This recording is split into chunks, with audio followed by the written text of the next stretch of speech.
얼마나 놀라운지 모르겠습니다. 저는 사실은 하나님이 어떻게 우리를 인도하고 계시는지 날마다 놀라울 뿐입니다. 그렇죠? 그리고 그 걸음을 사실은 잘 모르겠다 하니까 오히려 주님의 말씀과 이것이 더 분명하게 보여지는 이상한 일들이 있더라고요. 내가 안다 생각하는 때는, 내가 어떤 걸 계획하고 있을 때는 전혀 들리지 않는 그것이 보여지고 들려지고 또 인도함을 받게 되는 것 같습니다. 올 한 해 2024년도를 맞이하면서 제일 먼저 제가 기대했던 거는 하나님 이렇게 하시겠다라는 막연한 생각 속에서 이제 2004년에 있었던 성경학교를 먼저 생각해내게 되었습니다. 뭐냐면 결국 이 교회가 여기까지 올 수 있는 걸음엔 2004년도에 하나님이 제자대학을 통해서, 목사님의 마지막 기도 제목도 제자대학에 대한 것이었고, 거기에 모든 것을 사실 더 드리기 원하셨던 걸음을 기억해 볼 때, 올 한 해 하나님이 하실 수 있겠다. 게다가 이제 한동대에 있는 청년들이 다 졸업을 하고 와서 진짜 이제 나갈 준비를 하는 시간이 되겠다라고 생각했는데, 지금은 요번 진짜 연말에는, 그죠? 놀랍게도 한국어를 쓰는 사람들이 아니라, 한국어를 잘 알지만 외국에서 이 친구들을 보내주시고 또 그 걸음을 함께 하셔서, 그죠? 홍콩 교회 걸음이 이어지게 하시고 너무 놀랍게 여겨지고, 교회 안에서도 하나님이 세우시는 청년들, 새롭게 세우시는 청년들과 또 새롭게 하시는 청년들로 인하여서 앞으로의 걸음이 어떻게 놀랍게 준비되는 시간이 될 것인가, 이런 생각들을 해보게 됩니다. 더 나아가서는 우리 시작했던 이 학교를 통해서 하나님이 어디까지 하실까 뭐 상상이 안 될 정도인 것 같습니다. 도저히 그리고는 그려지지 않는 어마어마한 일이 시작되는 것이 아닌가 하는 제 마음속에 기대가 생기게 되는 것이죠. 그것은 결과에 대한 것이라기보다는 오늘 주님이 함께 하시는 것으로 인한 놀라운 그 영광이 우리 가운데 거할 것을 자꾸만 보게 하시고 기대하게 하십니다. 그런 가운데서 오늘 마가복음을 읽게 되는데요. 마가복음 지금 한 3장까지 들어가게 되는데, 올 한 해 무엇보다 말씀을 인도함 받아야 된다 생각하는 것은, 오늘날 우리가 신앙생활이 자기 생각과 감정, 또 기도의 약간의 응답, 이렇게 보여지는 것으로 가다 보니까 든든하게 갈 수 없다는 것을 보게 됩니다. 그래서 말씀을 꼭 여러분 통독하시고, 조금 격가지로 나가자면 하나님이 분명히 통일의 시대를 주실 때, 그죠? 어떻게 하나 될 수 있습니까? 지금 나만도 하나가 될 수 없거든요. 그죠?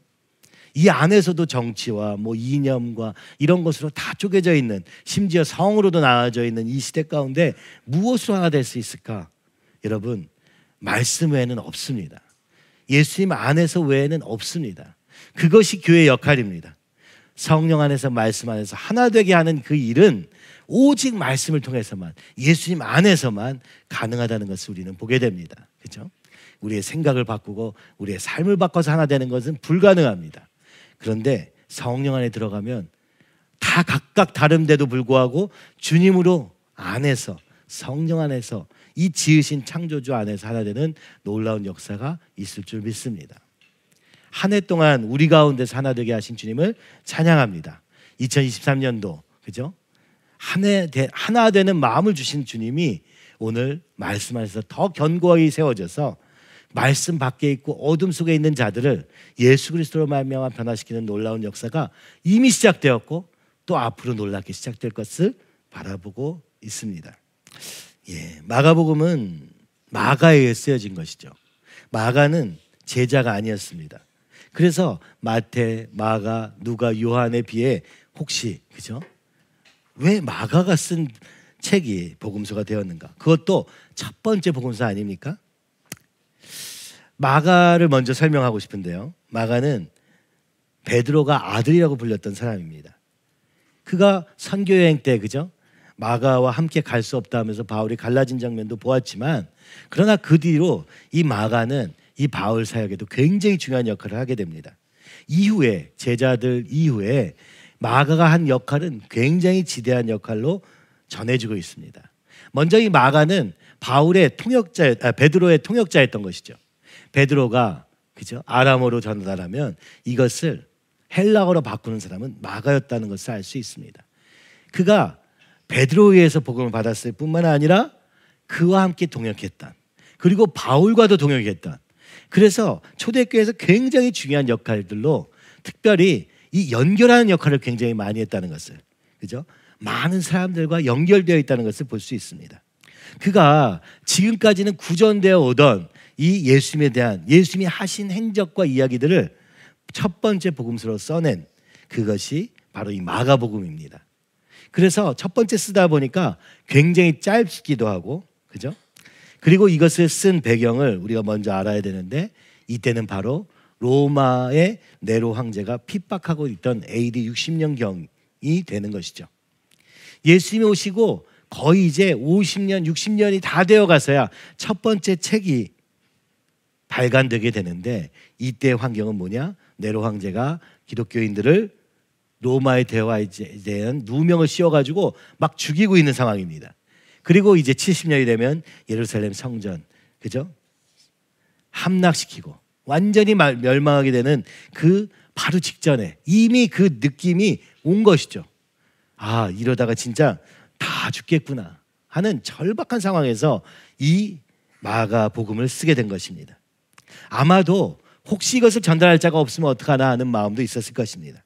그래서 마가복음의 특징은 항상 곧, 즉시, 그죠? 굉장히 금박성을 가지고 쓰고 있습니다. 하나님의 일도, 예수님이 걸어가신 걸음에도 즉시 일어나게 되는 것이죠. 바로 일어나는 것입니다.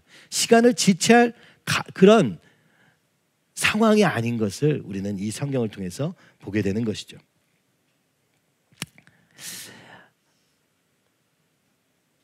이 예수님의 이야기가 어떻게 이렇게 정확하게 전달되었는가, 그죠?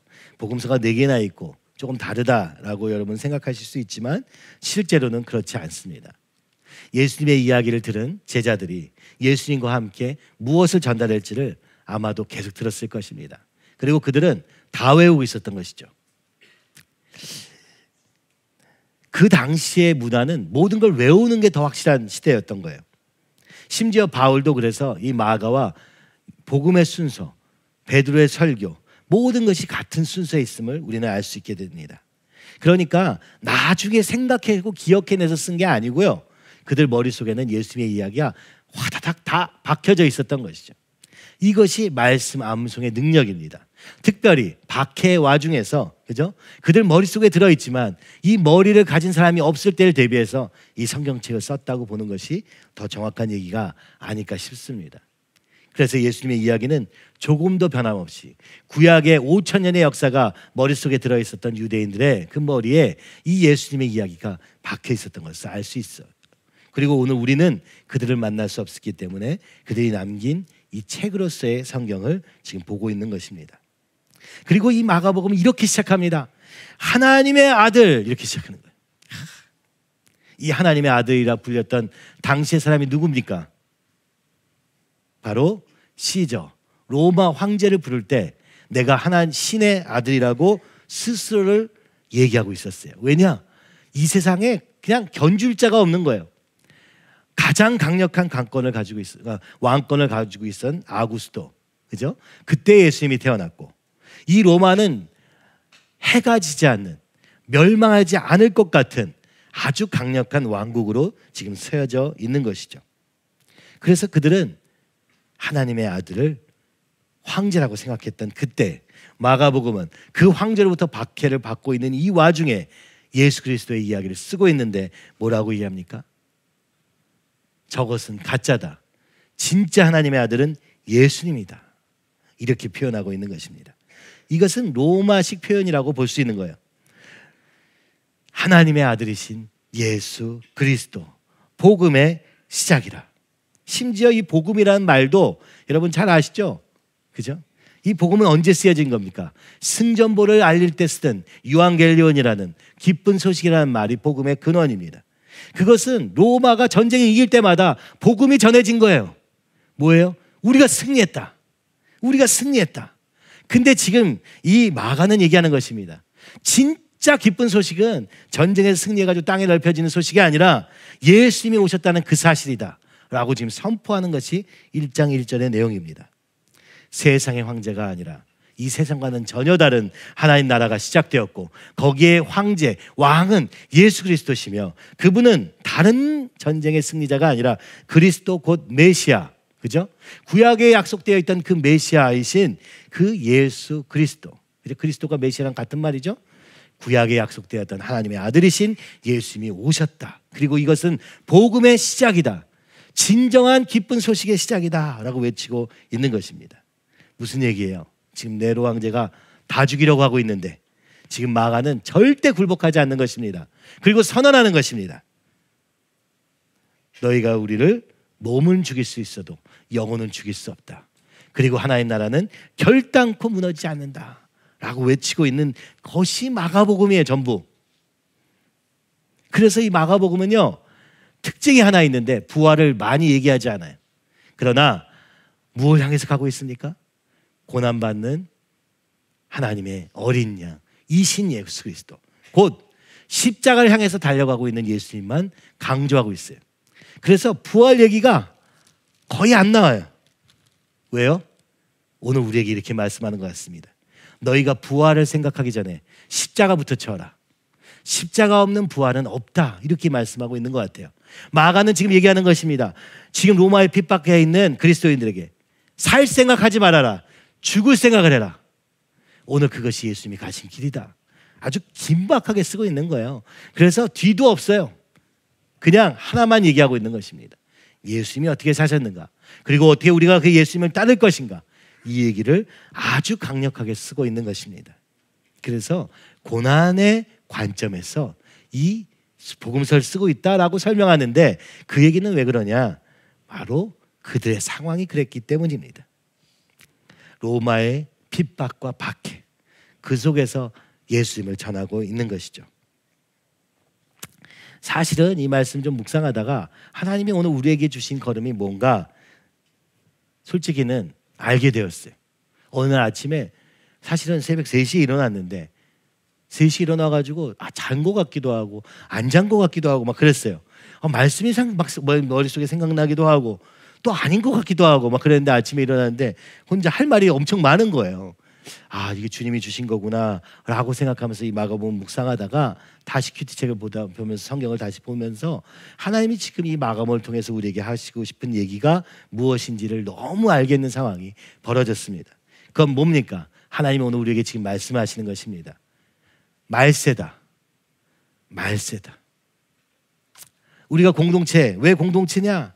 목사님 맨날 얘기하셨던 얘기가 말세라는 얘기였어요. 근데 저는 그 말세가 오늘 현실에 아직 말세가 아닌데, 오늘 이렇게 편안하게 살고 있고, 그죠? 돈만 있으면 부유하게 아무 걱정 없이 살 수 있는 세상인데, 이 젊은이들은 전혀 고난에 대한 가능성조차 생각하고 있지 않은 시대인데, 근데 주님은 오늘 우리에게 말씀하고 계셨구나. 말세를 준비해라. 그죠? 말세의 특징은 뭐냐? 박해와 고난이 시작되는 이 마가복음의 상황이 우리의 상황일 것을 이야기하는 것입니다. 그런데 이 말세는 위기만 있는 것은 아닙니다. 위기가 곧 기회가 되듯 바로 이 말세에 땅끝까지 복음을 전해질 것을 주님은 말씀하셨죠. 그것은 주님이 오신 그날부터 계속되는 얘기긴 하지만 오늘 우리에게 긴박하게 주님이 말씀하고 계시는 것은, 그렇죠? 이 땅의 삶의 소망을 두는 삶에서 이제는 좀 벗어나서 주님이 오실 날을 준비하는 자들, 이 세례 요한과 같이 주님의 길을 준비하는 자들이 되기를 원하시는구나.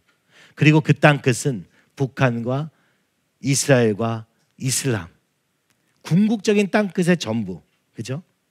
그것을 얘기하고 계신다는 것을 알게 되었습니다. 지금 여러분 시대를 열어서 오늘 시대를 보십시오. 어떻게 되어가고 있는가? 바로 그것을 향해서 가고 있지 않습니까? 온 세계의 역사가 아시아의 시대를 지나서 이제 중동을 향해서 가고 있는 와중에, 그죠? 아프리카를 지나 가고 있는 상황이라고 보여지지 않습니까? 동남아시아와 아프리카를 지나 중동을 향해 가는 이 세계의 역사의 흐름이 지금 보이지 않습니까? 중국으로 대변되고 한국과 일본으로 대변되었던 동북아의 이 강력한 강대국들이 생겨나고 그것을 통해서 이제 계속해서 역사가, 그죠? 중동을 향해 가고 있는 것이 보이지 않습니까? 그리고 이 땅끝까지 복음을 전할 것은 우리도 그 복음을 전해야겠지만, 그죠? 목사님을 통해서 끊임없이 말씀하셨던 이야기는 바로 지금 당장이 아니라 할지라도 다음 세대를 키워서 우리의 자녀들이 하나님의 무기가 될 그것을 준비하라고 하시는 지금 시대구나 라는 생각이 저한테 강력하게 들었습니다. 그리고 나서 찾자마자 말씀이 생각납니다. 시편 127편 3절에서 5절은 이렇게 말씀합니다. 보라, 자식들은 여호와의 기업이요 태의 열매는 그의 상급이로다. 젊은 자의 자식은 장사의 수중의 화살 같으니 이것이 그의 화살통에 가득한 자는 복되도다. 그들이 성문에서 그들의 원수와 담판할 때에 수치를 당하지 아니하리로다. 지난 10년간 저는 아이 넷을 키우면서 이 아이들이 이제 자아가 성장하는 시기에 오는 지금 이 순간을 제가 보면서 우리가 지금까지 어떻게 왔는가, 그렇죠? 자녀를 많이 낳는 교회로 하나님이 우리를 인도하셔서, 그렇죠? 우리 안에 수많은 아이들을 허락하셨습니다. 그 다음은 무엇일까? 이제 준비시켜야 된다라고 주님이 말씀하셨던 것이구나. 그것이 지난 7년 동안 이 학교를 어려운 가운데서도 유지해왔던 걸음이라는 생각이 들었고, 이것은 단순히 우리 아이들이 좋은 대학 가서 또 편안한 삶을 유지하기 위한 수단이 아니라 마지막 때 선교 한국의 그림을 주님이 만들어 가실 때, 약속하셨던 선교 한국의 때가 올 때 오늘 우리 자녀들을 통해서 이 복음을 전하는 자들로 사용하실 것에 대한 확실한 그림이 그려지기 시작합니다. 그래서 오늘 하나님은 우리에게 지금 말세를 준비할 공동체와, 그렇죠? 이 복음을 전할 아이들을 키울 학교를 분명하게 말씀하고 계시며, 그 방법은 무엇이었냐? 바로 말씀을 외우는 것으로부터 시작했다는 것을 알게 되었습니다. 그리고 이 마가는 예수님의 말씀과 행적을 완전히 달달 머릿속에 외운 그 상태에서, 그죠? 그들이 잘못 외울 때 12제자와 함께 외우면서 너 이거 틀렸어 라고 얘기해 줬을 것입니다. 바울에게 전달하면서 바울이 베드로와 또 바나바와 있으면서 예수님이 하신 말씀과 행적들을 곧이곧대로 다 외웠을 것입니다. 그러나 그들이 쓸 때는 그것을 그 듣는 사람들 향해서 쓴 것이기 때문에 약간의 차이가 있습니다만, 그래서 취사선택해서 책을 썼지만 이것은 분명하게 동일하게 외워지고 있었다는 것을 알게 되었습니다. 그러니까 만약 우리에게 다시 박해와 고난의 시기가 왔을 때, 종이의 책이 없을 때 말씀을 외움으로 말미암아 기억하는 그 일들이 있게 될 것을 주님은 이미 아시고 준비시켰다는 확신이 듭니다. 중국과 북한에 있는 기독교인들이 말씀을 어떻게 외워서 한 장이라도 외워서 그것을 기억하고 있는지, 그죠? 여러분 보십시오. 그때가 이제 곧 온다. 편하게 놀고 먹으면서 그냥 예수님의 이름이나 부르면서 내 문제나 해결하고 평안하게 살 시대는 이제 곧 끝이 난다. 그때 믿음을 지킬 자도 없을 것입니다. 마가복음의 때와 같이. 그러나 진짜 준비된 자들은 이 복음으로 또 세상을 향해서 굴하지 않고 로마 황제에게 맞서서 이 세상에게, 그리고 공중권세 잡은 자에게 맞짱을 뜨는 진정한 그리스도의 시대가 올 것이요, 그때 주님은 강력하게 역사할 것임을 주님은 오늘 우리에게 말씀하고 계시는 것입니다. 이게 2020년부터 하나님이 성령의 쓰나미를 주시겠다, 전 세계 교회와 기도하는 사람들에게 주셨던 메시지의 핵심이라는 것을 보게 됩니다. 그러나 그것은 한순간에 이루어지는 일이 아니라 오늘 우리와 같이 차근차근 준비해가고 만들어가는 자들을 통해서 이루어 가실 것을 보여주고 계십니다.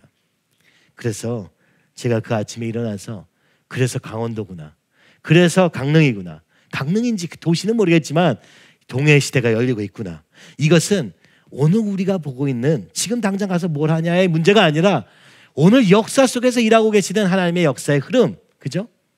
이 동북아에 남아있는 이 한국을 선교항구로 쓰실 준비를 하고 계시고, 이 과정에서 반드시 통일은 이루어지고 그 통일의 저력을 통해서 하나 되게 하실 교회, 그리고 그 하나된 교회를 통해서 땅끝까지 복음을 전할 60년대 70년대 그렇게 기도하고 손을 들고 자원했던 그 선교 한국의 실제가 이제 곧 열리겠다라는 소원을 많은 사람들에게 주고 계심을 보게 되며, 그 와중에 하나님이 오늘 우리에게 최강 선교사님을 만나게 하시고 김권동 목사님 만나게 하시고 우리 아이들을 통해서 북한에 대한 꿈을 꾸게 하시고 아프리카와 중국에 대한 꿈을 꾸게 하시면서 오늘 세계 한국의 비전을 주님이 직접 주고 계시다는 사실을 저는 보게 됩니다.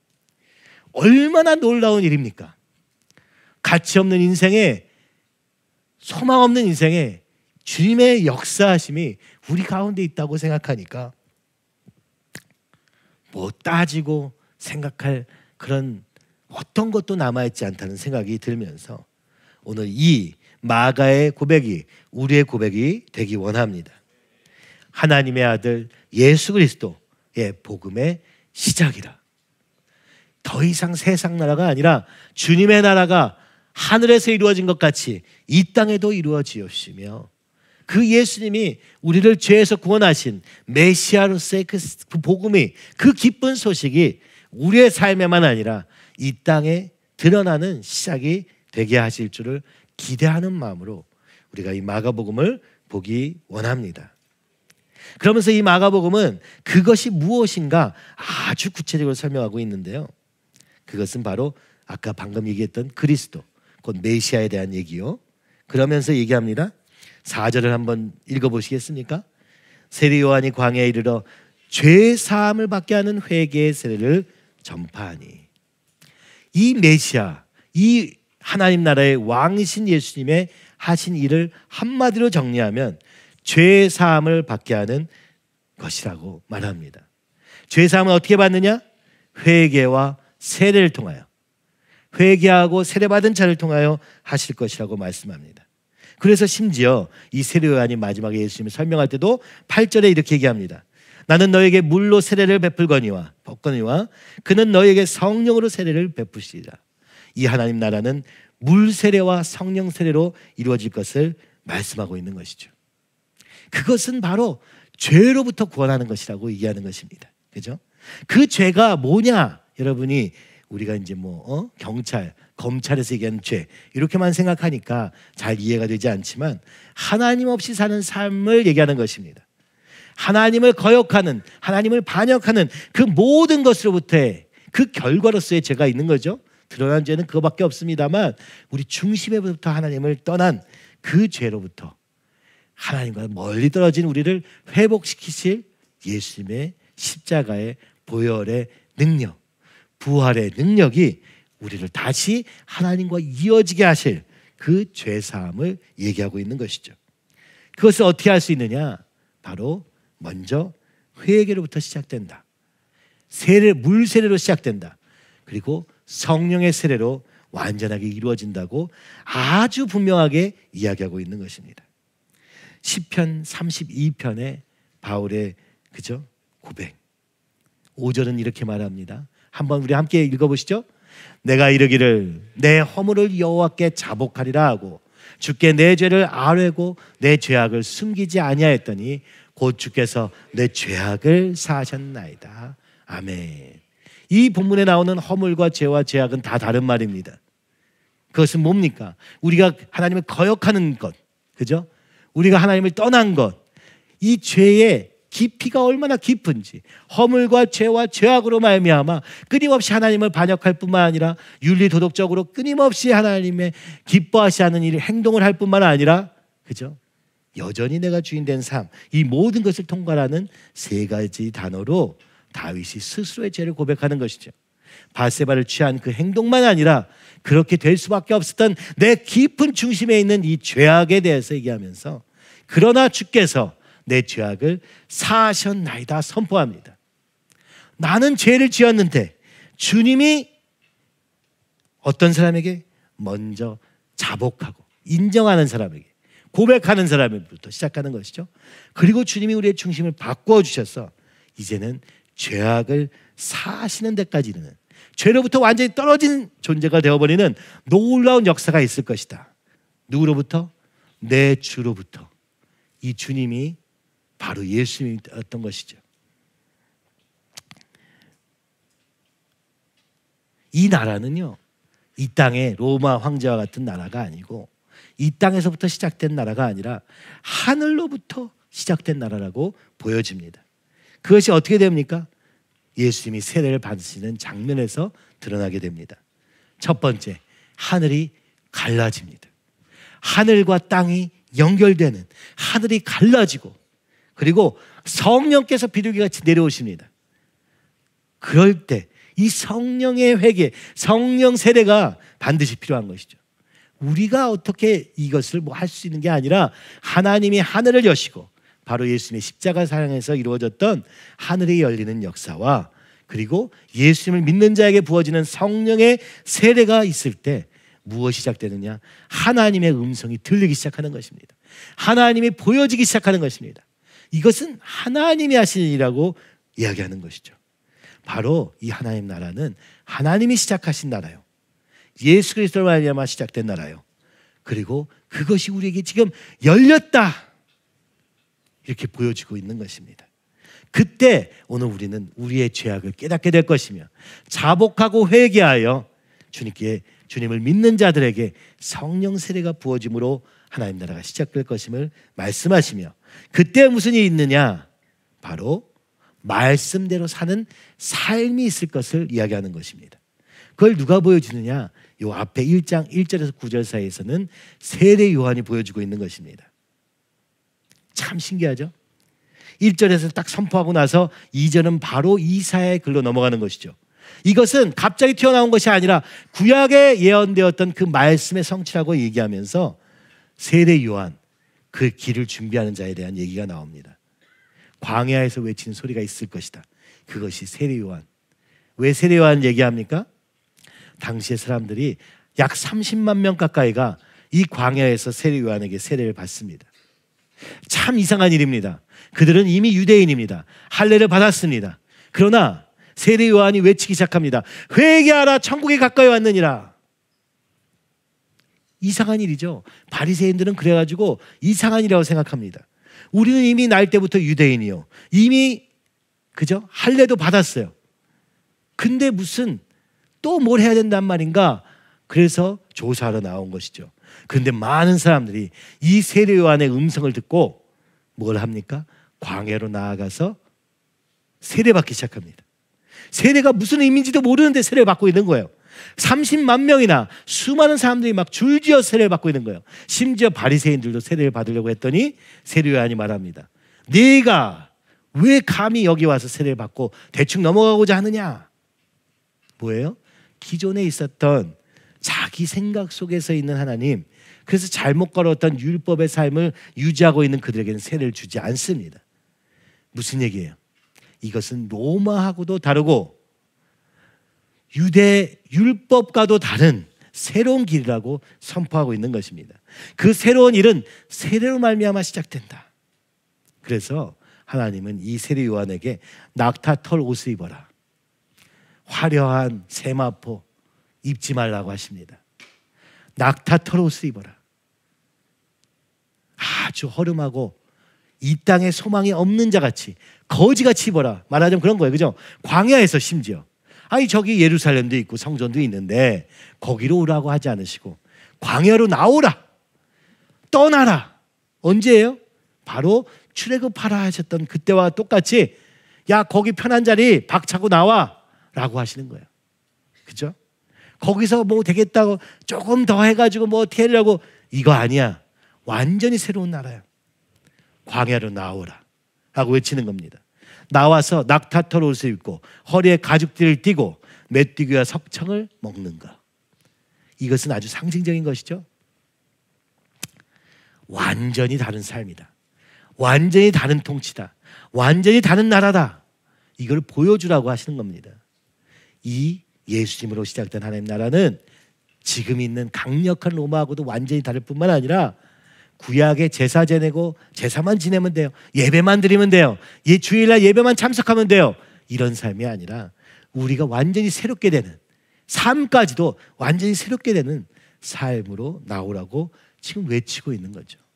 그거를 굳이 마가는 이 맨 앞에 가장 중요한 부분에 적고 있는 것입니다. 자, 우리에게 말씀하는 것입니다. 죄의 문제를 해결하고 죄 사함을 받고 시작해라. 성령 죄 사함을 받고 자복하고 회개하여 성령 세례를 받아서 하늘의 음성을 듣고 움직이기 시작해라. 그리고 그때 우리는 완전히 다른 삶을 살아야 될 것이다 라고 얘기하고 계시는 것이죠. 바로 이것이 하나님이 우리에게 요구하시는, 그죠? 새로운 삶의 모습입니다. 그래서 저도 뭐 아직 100% 확실하지 않지만 이 편안하고 이 편한 세상에서 좀 나와야 될 것 줄로 믿습니다. 완전히 새로운 삶으로 이제 가기를 원하시는 것이 바로 공동체구나.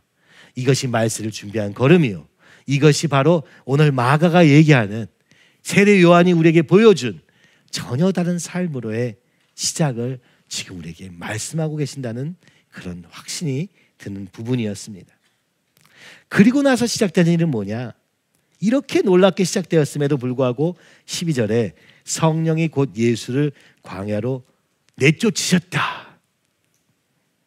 여러분, 이 삶은 그래서 이제 저절로 마음대로 잘 되는 세상이구나, 주님의 뜻이 날마다 이루어지는 것을 목격하며 그것만 즐거워하며 사는 세상이 아니라 바로 광야로 몰아내는 삶이라고 얘기하는 것이죠. 그런데 누가? 성령께서 함께 하시면서 이 광야의 삶으로 들어가는 것입니다. 그렇죠? 그때 사탄에게 시험을 받으십니다. 그러나 동시에 천사가 수종을 듭니다. 굉장히 영적으로 치열한 전쟁이 있음을, 우리의 삶의 걸음마다 있을 것임을 얘기하고 있는 것이죠. 광야에서 성령만 의지하는 삶을 살아가는 것이죠. 제가 올해 말씀을 받았는데 받자마자 이게 무슨 말인가 지금도 사실은 정확히 모르겠어요. 잠언 13장 20절에 이 말씀을 제가 받았습니다. 지혜로운 자와 동행하면 지혜를 얻고 미련한 자와 사귀면 해를 받느니라. 오늘 제가 이 말씀을 받은 이후로는 모든 상황에 대해서 좀 촉각을 곤두세우고 기도하게 됩니다. 주님, 이게 맞는 길입니까? 틀린 길입니까? 그렇지 않아도 모르지만 내가 안다고 생각되는 그 순간에도 다시 물어야겠다 생각합니다. 제가 그래서 1월 8일부터, 그죠? 내일부터 시작되는 이 기도에서 제 기도 제목은 딱 한 가지. 주님, 좀 더 분명하게 보여주세요. 좀 더 분명히 깨닫게 해주세요. 말씀으로, 사람으로, 환경으로 보여주세요. 이 기도를 제목을 가지고 가려고 합니다. 그리고 무엇보다 분별할 수 있게 해주세요. 지혜로운 자, 하나님이 붙이신 사람과 미련한 자, 그렇지 않은 걸음을 분별할 수 있게 해주세요. 오늘 우리 교회 걸음이 앞으로 새로운 걸음을 시작할 때 이 일이 얼마나, 그죠? 얼마나 어려운 일인지 20년 동안 저는 봐왔기 때문에 참 두렵고 떨림으로 묻게 됩니다. 성령과 함께하는 걸음과, 그죠? 이 유혹과 박해 속에서 잘 못하면 잘못 걸어갈 수 있는, 좌우로 치우치지 말고 그대로 가야 되는데 이게 우리가 얼마나 힘듭니까? 그죠? 주님, 그럴 수 있도록 주님 지혜를 주세요. 주님이 함께 해주세요. 이 기도 제목밖에 없습니다. 이 하나님 나라는 어떻게 시작됩니까? 전파하시면서, 선포하시면서 시작되었습니다. 오늘 우리가 말씀을 알고 그 말씀을 선포할 때 그 말씀의 능력이 우리를 인도하시고 그것이 영혼을 살리게 되는 놀라운 역사가 있을 것임을 1장 뒤쪽에서는 계속 말씀합니다. 그래서 갈릴리에서 복음을 전파하시는 예수님의 삶이 나오게 되는 것이죠. 말씀하실 뿐만 아니라 기도하시고, 기도하시면서 또 전하시고, 그리고 그 전하실 때 즉시 버려둔 자들을 통해서 따르는 사람들이 생겨나기 시작합니다. 그렇죠? 여러분 성경을 보시면 16절에도 보면 베드로와 그 형제 안드레, 시몬과 그 형제 안드레가 있는데 바다에 그물을 던지고 있었습니다. 어부였습니다. 예수님이 말씀합니다. 어부에 맞게 너 이제 물고기 그만 낚고 우리 사람을 낚는 사람이 되어보자 라고 하시니 곧 그물을 버려두고 따르니라. 여러분에게 빨리 버려라 이런 얘기를 하고 싶지 않습니다. 주님이 부르신 사람은 곧 버려두고 따르게 되어 있는 것이죠. 이건 우리가 노력해서 만드는 것이 아니라 하나님이 계획하신 사람들을 붙여주실 때 일은 저절로 일어나더라 라고 마가는 얘기합니다. 내가 노력해서 제자가 되는 것이 아니라 주님이 우리를 선택해 주셔서 제자가 되는 것입니다. 그 증거는 무엇이냐? 바로 따를 수 있게 되는 것입니다. 곧 버려두고 따릅니다. 그냥 따르는 게 아니라 버릴 건 버려야 됩니다. 20절에도 말합니다. 세베대의 아들 야고보와 그 형제 요한도 있었는데 그 아버지 세베대를 품꾼들과 함께 버려두고, 그 당시에 가장 안정적인 거는 가업이잖아요. 근데 가족을 버립니다.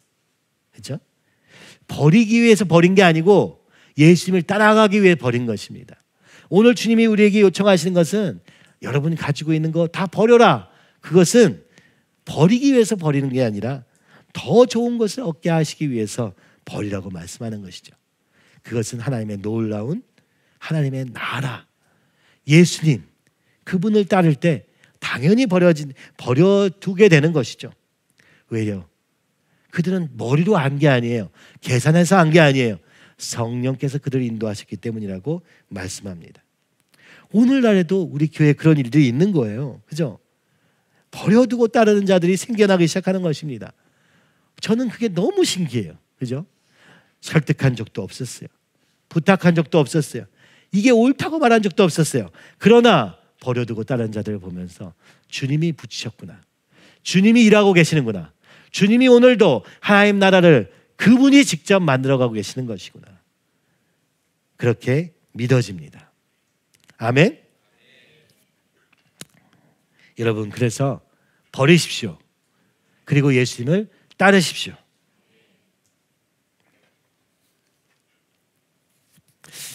이 부류의 사람들은 제가 당시에 제가 대학생 때 아주 제가 좋아했던 그 곡 중에 하나가 신인류에 대한 얘기였거든요.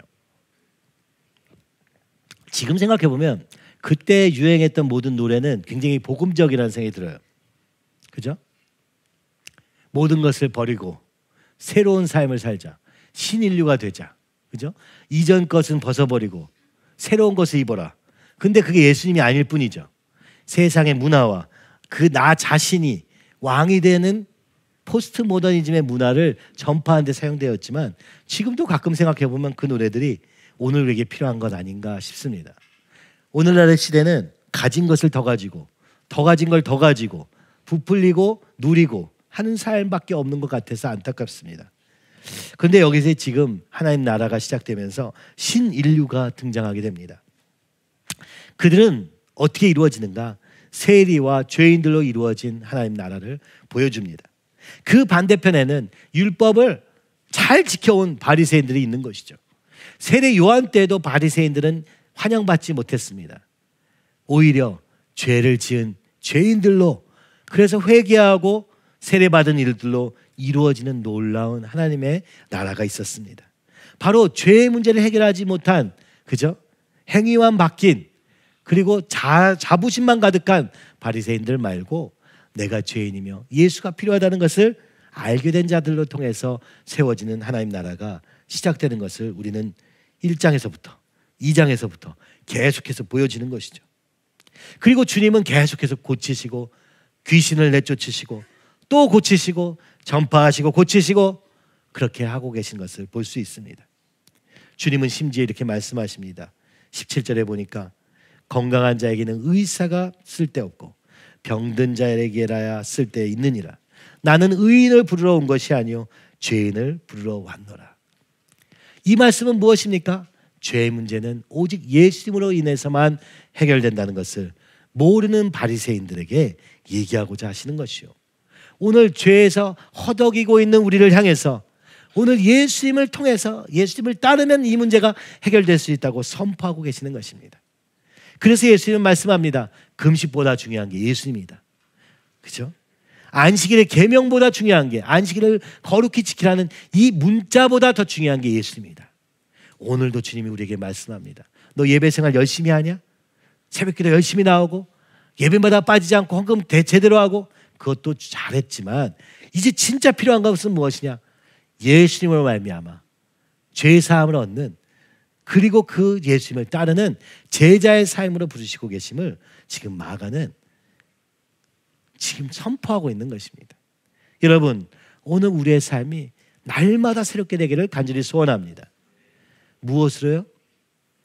예수님으로, 말씀과 성령으로 새롭게 되는 한 해가 되기를 간절히 소원합니다. 그 예수님은 귀신 들린 사람들의 속에 있는 귀신을 내어 쫓습니다. 그죠? 성경에 보면은, 그죠? 귀신 들린 자에게서 귀신 떼가 나가는데 몇 명이 나갑니까? 거기서 그 나간 숫자가 바로 로마 군대의 숫자와 같아요. 리전, 군대 같은 귀신들이라고 얘기하거든요. 그 군대의 숫자와 그 귀신의 숫자가 일치합니다. 성경은 우리에게 얘기해 주고 있어요. 이 세상에는 다양한 귀신이 있다. 그죠? 이 로마도 귀신의 역사다. 사단의 역사다. 예수님과 다른 길이다. 그러니까 우리가 따라야 될 건 예수님밖에 없다라는 걸 보여주고 있습니다. 그죠? 귀신이 쫓겨나가고 나병 환자, 격리되어서 절대 인간 노릇을 할 수 없는 그 나병 환자도 고치시는 하나님. 중풍병자, 스스로 나아갈 수 없어서 친구들의 도움을 받아서 겨우 예수님께로 나올 수밖에 없는 그 아무 소망 없는 삶의 인생 가운데 주님이 무엇을 하시느냐? 병을 고쳐주시면서 말씀하시기를 죄사함을 받았느니라. 진짜 중요한 것은 우리 안에 있는 이 가득한 죄, 그것을 버리는 것이지, 육체의 병을 고치시면서 말씀해주고 계시는 것이죠. 내가 온 이유는 내가 진짜 의사인데 어떤 의사냐? 병을 고치는 의사가 아니라 우리의 죄를 깨끗게 하시는, 앞에 얘기했죠? 죄 사함을 받게 하는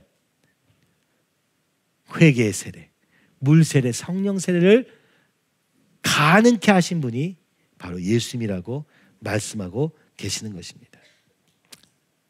여러분, 이 놀라운 주님의 역사를 우리의 삶에도 임하시기를 간절히 소원합니다. 이사야서 61장 한번 같이 읽어보시죠.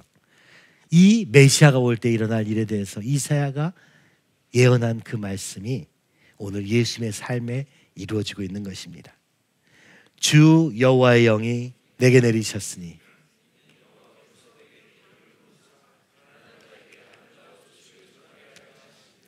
나를 보내사 마음이 상한 자를 고치며 포로된 자에게 자유를, 갇힌 자에게 노임을 선포하며 여호와의 은혜의 해와 우리 하나님의 보복의 날을 선포하여 모든 슬픈 자를 위로하되 무릇 시온에서 슬퍼하는 자에게 하관을 주어 그 죄를 대신하며 기쁨의 그 기름으로 그 슬픔을 대신하며 찬송의 옷으로 그 근심을 대신하시고 그들이 의의 나무 곧 하나님 여호와께서 심으신 그 영광을 나타낼 자라 일컬음을 받게 하려 하심이라. 아멘.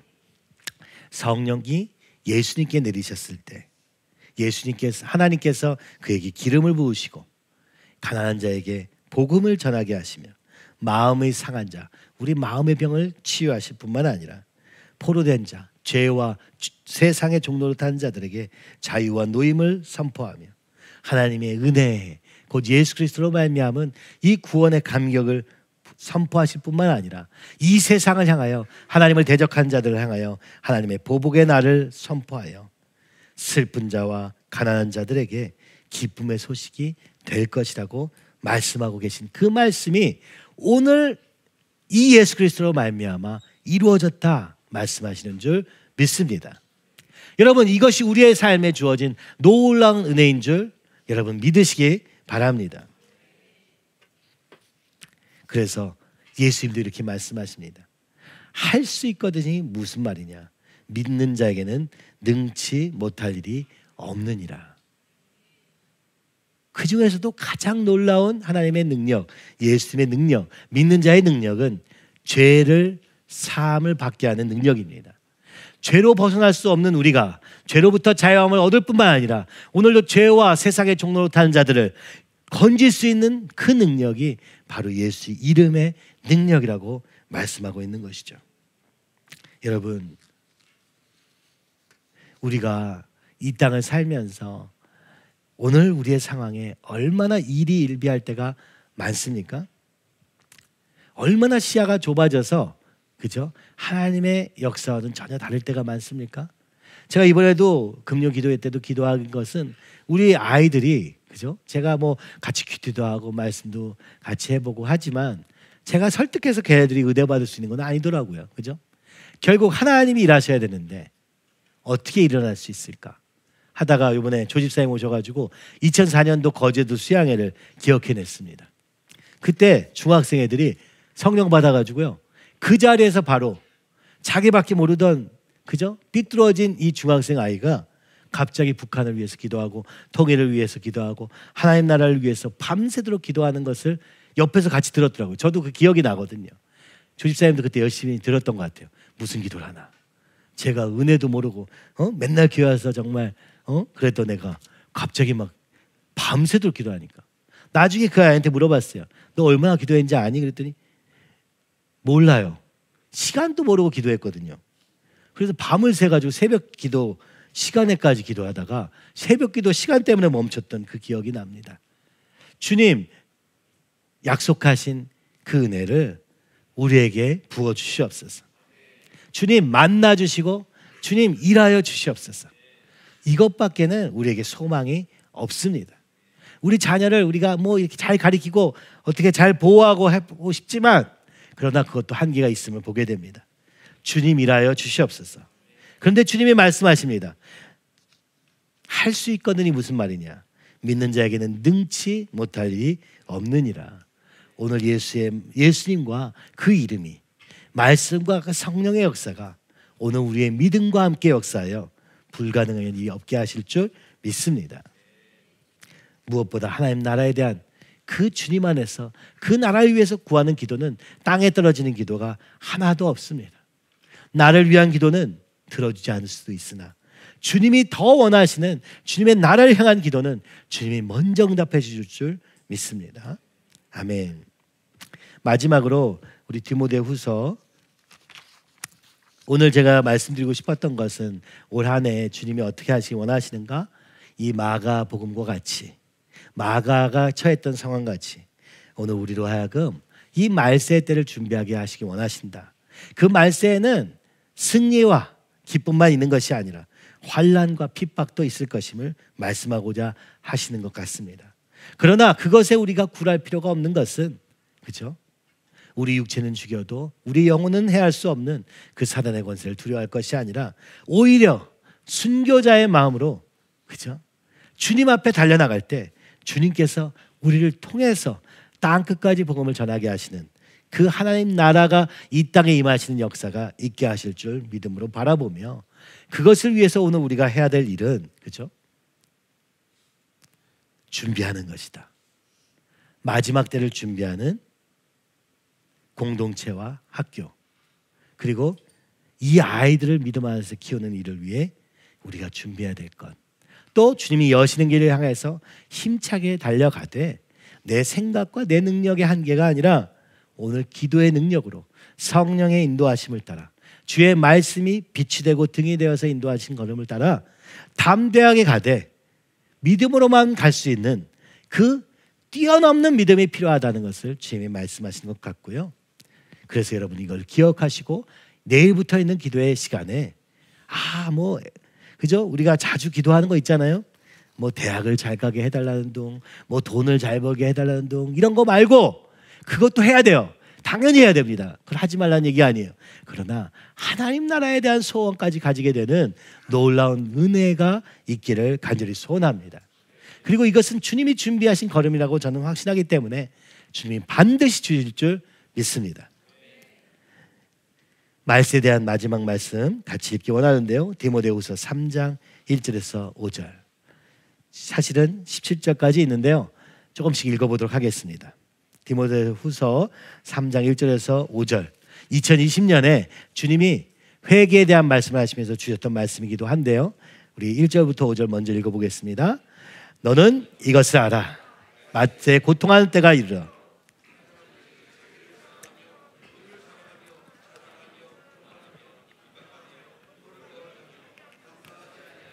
거룩하지 아니하며 무정하며 원통함을 풀지 아니하며 모함하며 절제하지 못하며 사나우며 선한 것을 좋아하지 아니하며 배신하며 조급하며 자만하며 쾌락을 사랑하기를 하나님을 사랑하는 것보다 더하며 경건의 모양은 있으나 경건의 능력은 부인하니 이 같은 자들에게서 내가 돌아서라. 아멘. 주님이 우리에게 말씀하십니다. 말세가 지금이다. 그때는 고통하는 때가 될 것인데 그 고통은 왜 이렇게 되는가? 왜 이렇게 되는가? 바로 우리 자신이라고 말씀하는 것입니다. 자기 사랑, 돈 사랑, 자랑, 교만, 비방. 여러분 이 모든 것, 세상으로부터 말미암은 것, 여기서부터 돌아서라 말씀하십니다. 여러분, 오늘 우리가 우리의 능력으로 할 수 없지만 주님으로 말미암아, 성령의 충만함으로 말미암아 말씀의 인도함을 받아서 돌아서는 우리가 되기를 간절히 소원합니다. 돌아서다, 곧 회개하다, 똑같은 말입니다. 우리가 자꾸 행동과 내 삶의 어떤 모양만 가지고 생각하니까 무겁게만 느끼며 돌아서지는 않고 있는데, 여러분, 오늘 지금이 말세의 때, 바로 우리가 돌아선 만큼 우리의 삶이 나아질 수 있는 기회를 주시고 계시다고 저는 믿습니다. 우리의 힘으로는 돌아설 수 없지만 말씀과 성령의 능력으로 하면 돌아설 수 있게 하시는 주님이, 은혜가 우리의 삶에 있을 때 이제 세상을 향해서 그것을 선포하며 나갈 것을 주님이 우리에게 말씀하고 계시는 것입니다. 이걸 돌아서려고 하니까 어떻습니까? 3장 12절, 무릇 그리스도 예수 안에서 경건하게 살고자 하는 자는 박해를 받으리라. 세상이 싫어합니다. 사단이 싫어합니다. 야, 남들 사는 대로 살지 왜 넌 또 왜 다르게 살려고 그래? 그냥 너를 사랑해. 여러분, 전 세계적으로 굉장히 유행한 그 가사가 너를 사랑해라는 가사라는 걸 알고 계세요?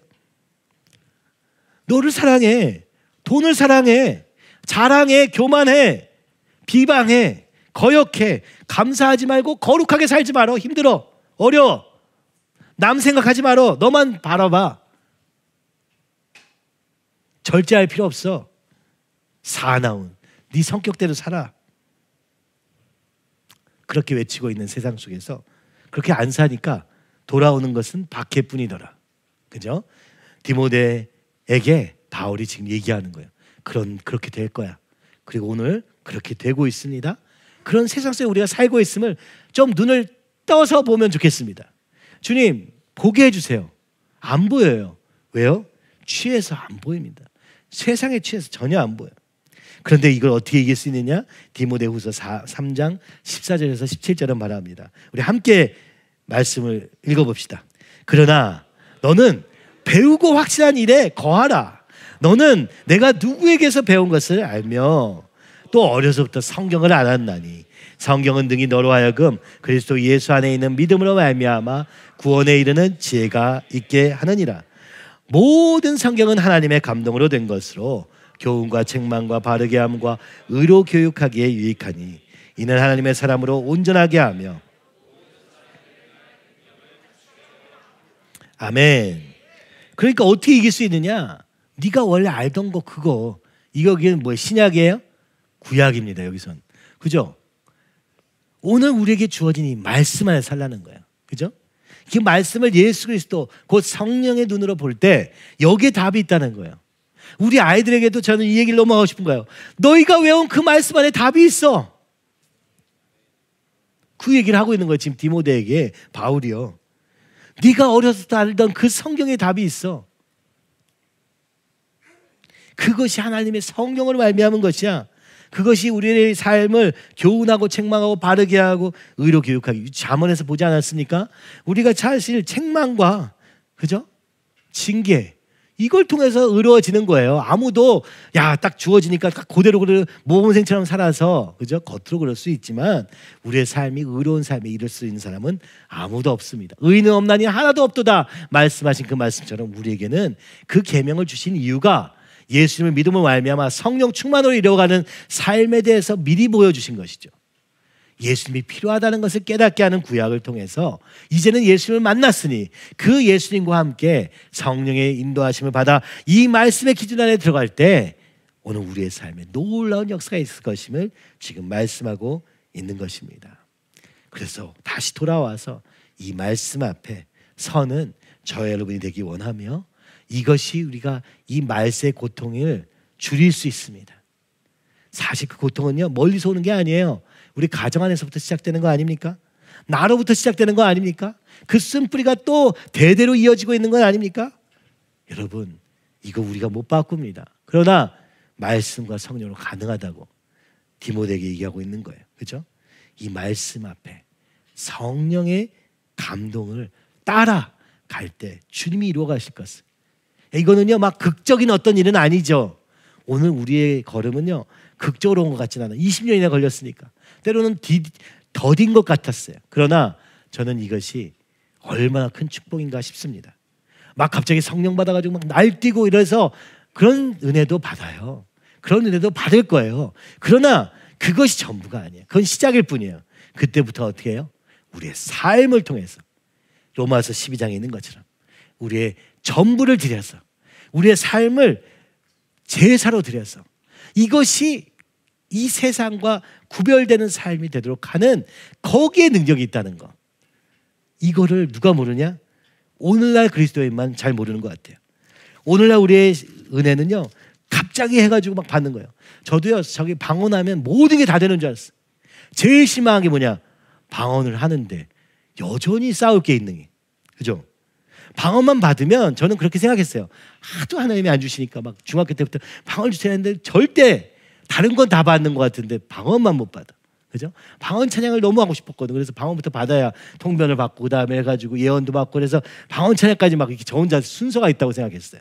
왜냐하면 그렇게 얘기해 주니까.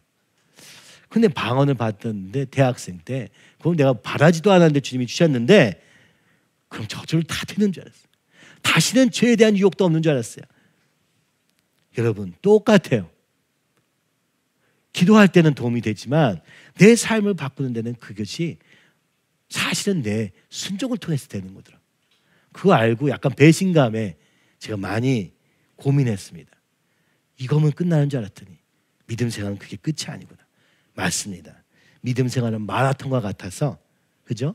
그 사이에 은사도 받고 은혜도 강하게 느낄 때도 있고 감정적으로 충만할 때도 있고 하지만은 그게 끝이 아닙니다.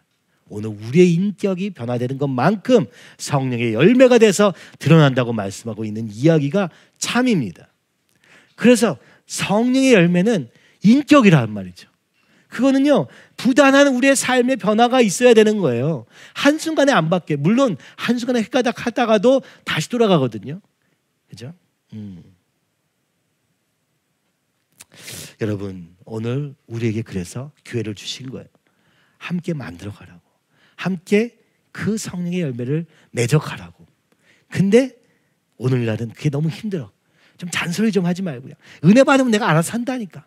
이렇게 하는 게 믿음인 것처럼 착각하는 시대에 살고 있는데 우린 참 옛날 모습대로 살고 있는 거예요. 그죠?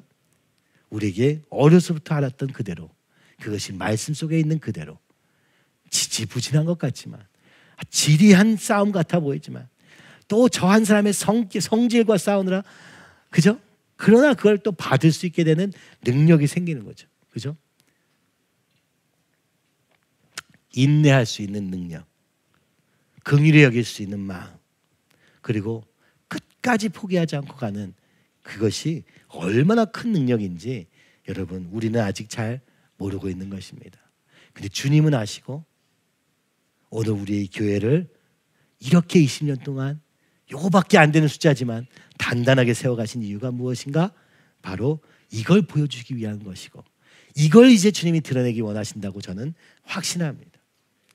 주님 오직 말씀과 성령의 인도함을 받는 저희가 되게 하여 주시옵소서.